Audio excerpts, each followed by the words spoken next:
First ever factory outlet Mukita Jewelries Chandanagar branch లో inaugural offer flat 20% off on VAT. నమస్తే అండి. సూర్యోస్మితలి సూర్యరశ్మి. అక్షయ తృతీయ వస్తుంది కదా. ఈరోజు మేము చేయాల్సినవి చేయకూడనివి ఖచ్చితంగా బంగారం కొనాలన్న సెంటిమెంట్తో ఉండిపోతాం మేమంతా. కానీ యాక్చువల్ లాజిక్ అది కాదు. సో ఏంటి? అక్షయ తృతీయ తిథి తృతీయ అక్షయం. ఆ రోజు మీరు చేసేటువంటి పనులు అక్షయమై ఉండుగాక. ఎప్పటికీ క్షయము కానివి అక్షయము. కానీ మరి ప్రతి సంవత్సరం ఉంటున్నారు కదా, మరి కలిసి వస్తుంది కదా. కలిసి వస్తుందా? అప్పులు లేదు కూడా కొంటున్నారు కదమ్మా. అప్పులు చేసి కూడా ఒకటి చెయ్యాలి. నిజంగా ఆ రోజు బంగారం కొంటే, అక్షయ తృతీయ రోజు బంగారం కొంటే చాలా మంచిది. మరి అమ్మితే అదే కదా ఏమవుతుంది? పోద్దా? పోతుంది కాదు. నేను ఇలాగే ఒక ప్రశ్న అడిగినప్పుడు నన్ను రిటర్న్ ప్రశ్న ఒకటి అడిగారండి. ఎందుకు కొనుక్కుంటున్నారంటే తప్పే ఉంది, సరే అక్షయ తృతీయ పేరుతో బంగారం అయితే కొంటున్నాం కదా, ఎప్పుడుకో అప్పుడు ఉపయోగపడుతుంది కదా, కష్టంలో ఉన్నప్పుడు యూజ్ అవుతుంది కదా అంటే నువ్వు కష్టంలో ఉన్నావు అని ఆలోచించే సబ్ కాన్షియస్ మైండ్లో కొంటున్నావంటే కష్టమే కొనుక్కుంటున్నావుగా అని అన్నారు. అంతే కదా.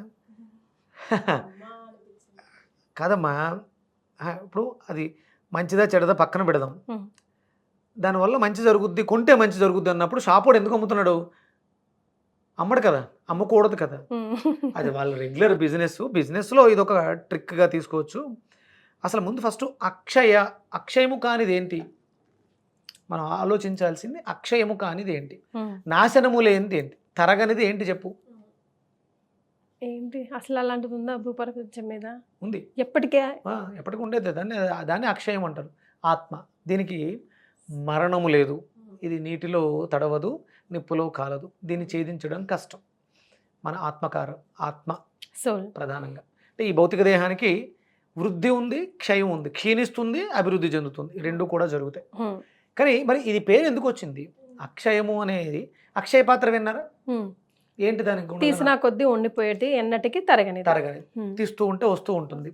అది ద్వాపర యుగంలో ద్రౌపదికి శ్రీకృష్ణ పరమాత్మ ఇచ్చాడని చెప్తారు.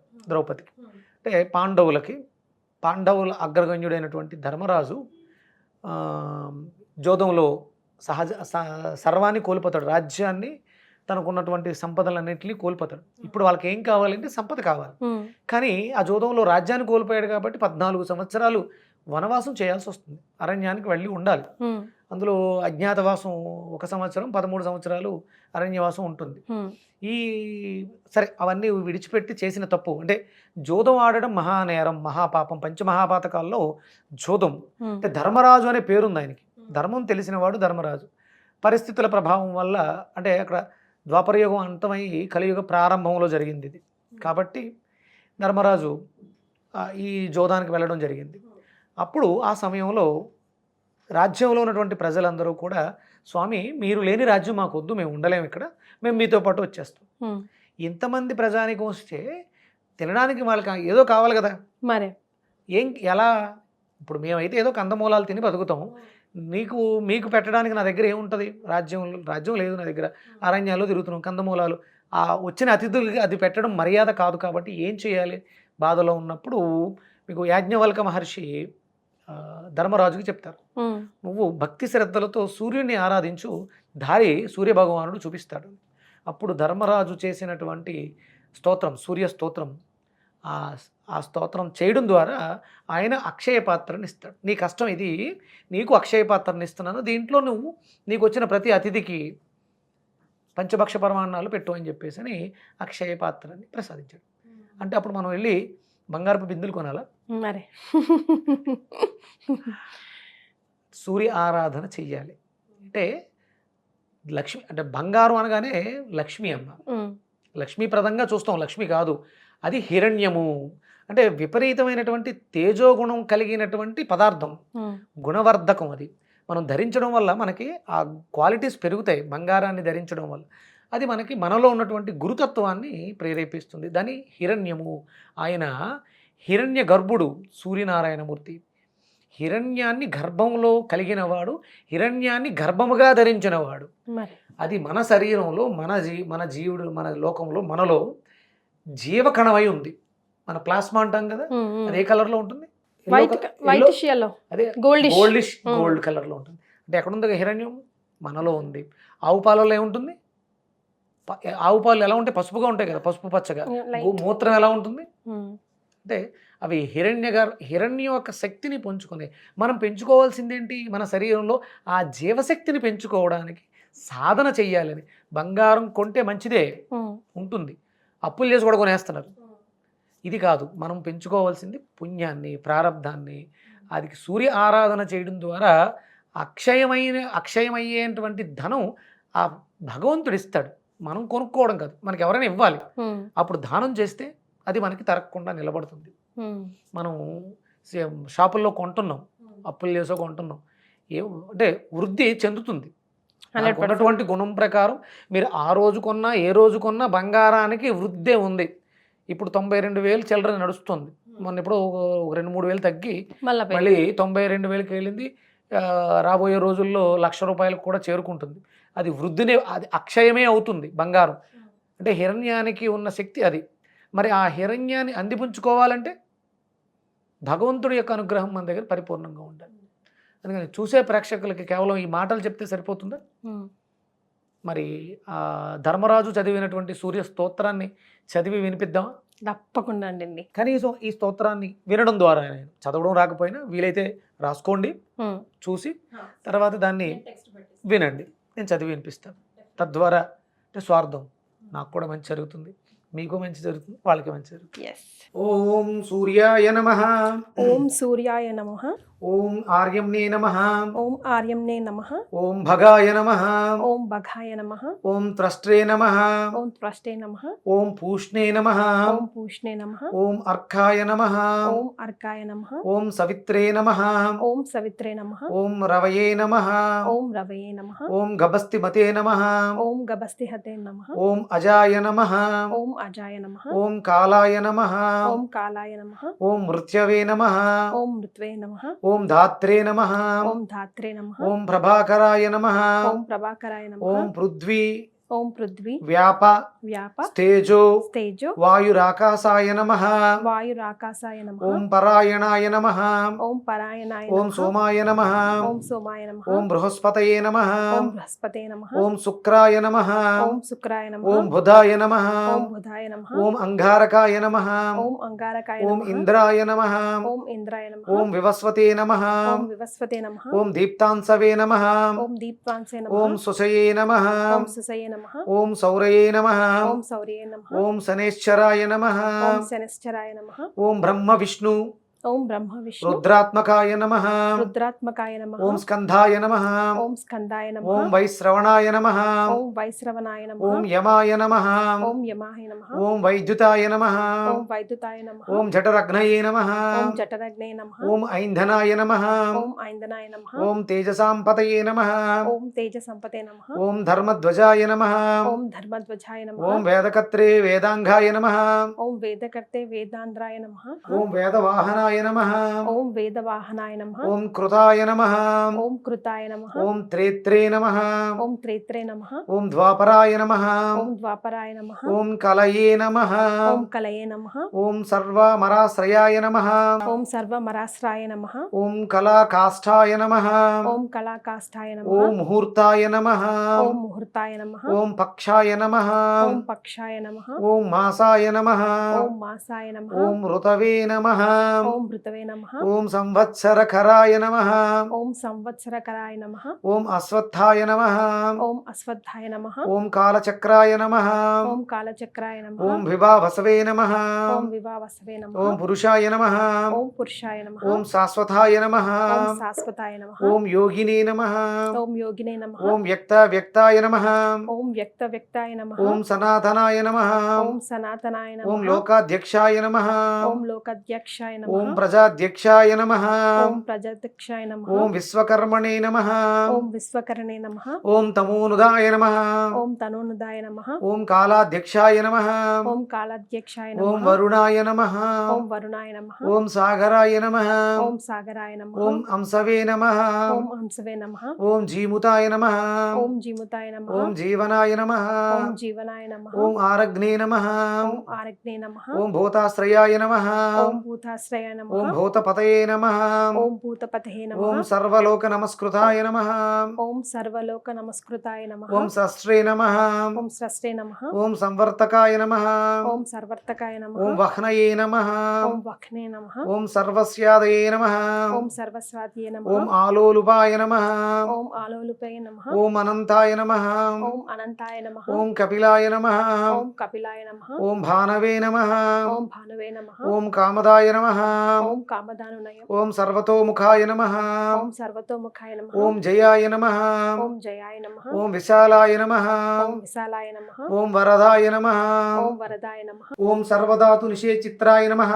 ఓం సర్వధాతు నిషచిత్రాయ నమః. ఓం మనసే నమః. ఓం మనసే నమః. ఓం సుపర్ణాయ నమః. ఓం సుపర్ణాయ నమః. ఓం భూతాదయే నమః. ఓం భూతాదియే నమః. ఓం శీఘ్రగాయ నమః. ఓం శీఘ్రగాయ నమః. ఓం ప్రాణధారణాయ నమః. ఓం ప్రాణధారణాయ ఓం నమః. ధన్వంతరయే నమః. ఓం ధన్వంతరాయ నమః. ఓం ధూమకేతవే నమః. ఓం ధూమకేతవే నమః. ఓం ఆదిదేవాయ నమః. ఓం ఆదిదేవాయ నమః. ఓం అదితే సుతాయ నమః. ఓం అదితసుతాయ నమః. ఓం ద్వాదశాత్మనే నమః. ఓం ద్వాదశాత్మనే నమః. ఓం అరవిందాక్షాయ నమః. ఓం అరవిందాక్షాయ ఓం నమః. పిత్రే మాతృపితామహాయ నమః. ఓం పిత్రే మాతృపితాయ నమః. ఓం స్వర్గద్వారాయ నమః. ఓం స్వర్గద్వారాయ నమః. ఓం ప్రజాద్వారాయ నమః. ఓం ప్రజద్వారాయ నమః. ఓం మోక్షద్వారాయ నమః. ఓం మోక్షద్వారాయ నమః. ఓం త్రివిష్టపాయ నమః. ఓం త్రివిష్టభారే నమః. ఓం దేహగత్రే నమః. ఓం దేహకర్తే నమః. ఓం ప్రశాంతాత్మనే నమః. ఓం ప్రశాంతాత్మనే నమః. ఓం విశ్వాత్మనే నమః. ఓం విశ్వాత్మనే నమః. ఓం విశ్వతోముఖాయ నమః. ఓం విశ్వతోముఖాయ నమః. ఓం చరాచరాత్మనే నమః. ఓం చరాచరాత్మనే నమః. ఓం సూక్ష్మాత్మనే నమః. ఓం సూక్ష్మాత్మనే నమః. ఓం మైత్రేణ ఓం మైత్రేణ వపుషాన్వితాయ నమః. వాపుషాన్వితాయ నమః. ఇది యదుయుష్ఠరుడు ఇచ్చినటువంటి దీన్ని దౌమ్యకృత స్తోత్రం, సూర్య స్తోత్రం అంటారు.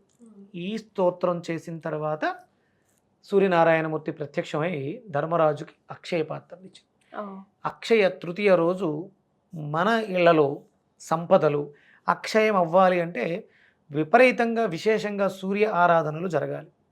ఆయనకి పుష్టినిచ్చే పదార్థం, పుష్టి ఇచ్చే పదార్థం మనకి ఒకటి పాలు, ఒకటి బెల్లం. ఉమ్, దీనికి మనస్కారకుడైనటువంటి చంద్రుడికి సంబంధించిన బియ్యాన్ని జోడిస్తే ఏమవుతుంది? పరమాన్నం. పరమాన్నం అవుతుంది. ఇది పుష్టినిస్తుంది, ఉమ్, పరమాన్నం. దీని పరమాన్నాన్ని మనకి రథసప్తమి రోజు నివేదన చేస్తాం వండి. అలాగే ఈ అక్షయ తృతీయ రోజు కూడా పరమాన్నాన్ని వండి 10 మందికి దాన్ని పంచడం ద్వారా, 10 మందికి పోషణని, పుష్టిని ఇవ్వడం ద్వారా ఏమొస్తుంది? ఆరోగ్యం, ఐశ్వర్యం, అష్టైశ్వర్యాలు, ఇంకా కావాల్సినవన్నీ. అక్షయమయ్యేది భగవంతుడు. ఈ సంవత్సరం అంతా కూడా, ఈ సంవత్సరానికి రాజు ఎవరమ్మా? సూర్యుడే. విశ్వావసునామ సంవత్సరానికి రాజు సూర్యుడు. ఈ సంవత్సరం ఈ 365 రోజులు నిష్టగా భక్తి శ్రద్ధలతో ఈ అక్షయ తృతీయ రోజు ప్రారంభించండి. 365 రోజుల పాటు ప్రతి నిత్యము ఈ స్తోత్రాన్ని చదవండి. మీ జీవితాల్లో మార్పు కనిపించకపోతే, సుమన్ టీవీలో కనిపిస్తాను కదా, నేను రోడ్డు మీద కూడా కనిపిస్తూ తిరుగుతూ ఉంటాను, నన్ను అడగండి. మరే అంత పెద్ద మాట. నేను సూర్యోపాసకుడిగా, సన్ స్పిరిచువల్ సొసైటీ ఫౌండర్గా, విక్రమాదిత్యగా మాటిస్తున్నాను. నా తండ్రి సూర్యనారాయణమూర్తి తరపు నుంచి ఈ దౌమ్యకృత స్తోత్రాన్ని ప్రతినిత్యము 3 సార్లు ఉదయం, 1 సారి సాయంత్రం, 2 సార్లు చదవండి. మీ జీవితాల్లో మార్పు వస్తుంది. ఈ విశ్వావసునామ సంవత్సరం అంతా కూడా కనీసం మాంసాహారాన్ని విడిచిపెట్టారు. మద్యము, మాంసాన్ని విడిచిపెడితే ఆరోగ్యం, ఐశ్వర్యం చేకూరుతుంది. అంటే నాభి పాడైపోతుందమ్మా. తినడం వల్ల, మీరు మాంసం తినడం వల్ల నాకు వచ్చే నష్టం, మానేస్తే నాకు వచ్చే లాభం ఏమీ లేదు. 100%. ఇప్పుడు షాపులో అమ్మేవాళ్ళు అనుకోవచ్చు, ఈయన వ్యాపారాన్ని పాడు చేస్తున్నాడు. వ్యాపారం చేయడం ద్వారా సంపాదిస్తున్నాము అనుకుని అనారోగ్యాలకి మీరు డబ్బులు ఖర్చు పెడతారు. మరి కొనటం తప్పు, తినడం తప్పు, అమ్మటం ఇంకా తప్పు. ఫస్ట్ తప్పు అదే అసలు. అంటే మరి మరి మేము ఎలా బ్రతకాలి?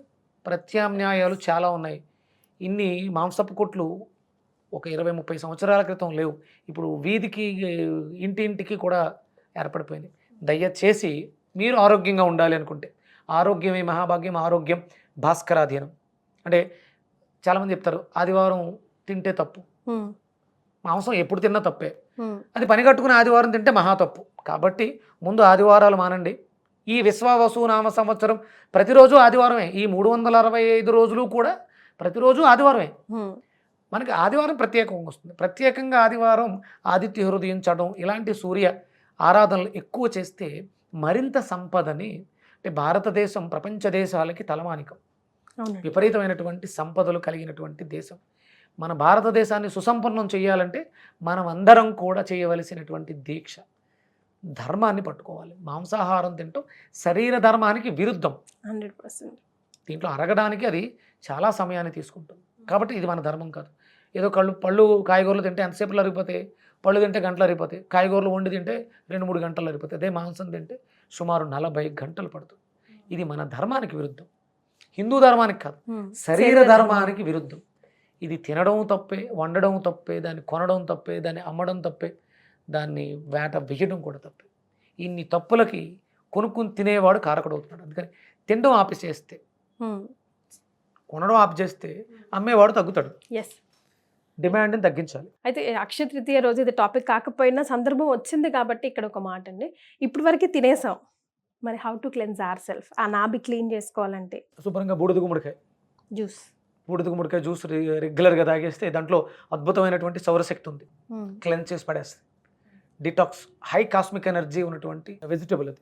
బూడిద గుమ్మడికాయ జ్యూస్ తాగండి రెగ్యులర్గా. మీకు అందుబాటులో చాలా కూరగాయలు ఉన్నాయి. దొండకాయలు కూడా మంచి cleansers, lemon extraordinary cleansers, pineapple మంచి ఫ్రూట్, క్లెన్జింగ్ ఫ్రూట్, పొమోగ్రేనేట్ అది కూడా మంచి క్లెన్జర్. ఈ ఫ్రూట్స్ వెజిటబుల్స్ ఎక్కువగా తీసుకోవడం ద్వారా ఇంతకు ముందు మన శరీరంలో డిఎన్ఏలో మనం అంటే ఈ టెస్టులు చేస్తారు కదా, మొన్న ఆయనకి చేశారు, మన ఎవరు చనిపోయారు ఆయన, ప్రవీణ్ పగడాల, అది చేస్తే ఆయన ఆల్కహాల్ తీసుకున్నారని చెప్పారు కదా. అలా మనం ఇంతకు ముందు తిన్న మాంసాహారంలో అయితే చెప్పేస్తుంది ఆ టెస్టులో, డిఎన్ఏ టెస్టులో మన మాంసాహారంలో శాకాహారంలో తెలిసిపోతుంది. మీరు రెగ్యులర్గా 1 సంవత్సరం పాటు కాయగూరలు పూర్తిగా పచ్చివి జ్యూసులు చేసుకుని తాగండి. మీ టెస్టుల్లో కూడా ఏమి ఉండవు, క్లియర్, పూర్తిగా ఫిల్టర్ అయిపోతుంది. దొండకాయ అంత క్లెన్జింగ్ కెపాసిటీ ఉంది, దానిమ్మకాయకి అంత కెపాసిటీ ఉంది, నిమ్మకాయ తొక్కలకు అంత కెపాసిటీ ఉంది, బూడిద గుమ్మడికాయకి అంతగానే ఎక్కువ శక్తి. రెగ్యులర్గా వెజిటేబుల్స్ తీసుకొని నేను చేసాం, జిహ్వా చాపల్యానికి లోబడి ఇష్టం వచ్చినట్టు తిన్నాం, ఏమీ పర్వాలే. ఇవి చదవండి. ఈ సంవత్సరం అంతా కూడా ఆదిత్య హృదయాన్ని చదవండి. నేను ఇచ్చినటువంటి ధౌమ్యకృత స్తోత్రాన్ని, ఆదిత్య స్తోత్రాన్ని చదవండి. ప్రారబ్ధ కర్మల్ని కడిగేవాడు, దగ్ధం చేసేవాడు ఒక్కడే, సూర్యుడు ఒక్కడే. ఫైర్, అగ్నికి మాత్రమే దహించి శుద్ధి చేసే శక్తి ఉంది. బంగారం దేంట్లో శుద్ధి అవుతుంది? కొలిమిలో కాలి శుద్ధి ఆభరణంగా తయారవుతుంది. మనమందరం కూడా ఈ సూర్య ఆరాధనలో మన పాపాలని దగ్ధం చేసుకుని సువర్ణమూర్తులై తిరిగి వద్దాం విశ్వావసునామ సంవత్సరం పూర్తయ్యేసరికి. సో నేనున్న నిమిషంలో మీరంతా కూడా జాయిన్ అవుతారని ఆశిస్తున్నాను. సూర్యోస్మి.